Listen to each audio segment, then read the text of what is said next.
ఎప్పుడు మొదలైందో తెలుపగల తేదీ ఏదో గుర్తించేందుకు వీలుందా? ప్రణయం ఎవరి హృదయంలో ఎప్పుడు ఉదయిస్తుందో గమనించే సమయం ఉంటుందా?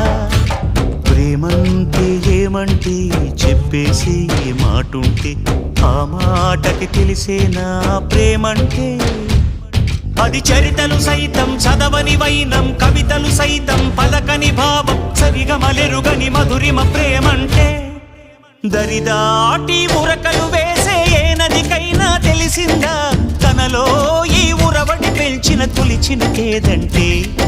సిరిపై రై ఎగిరే వరకు చేనుకు మాత్రం తెలిసిందా తనలో కనిపించే కళలకు తొలి పిలిపేదంటే?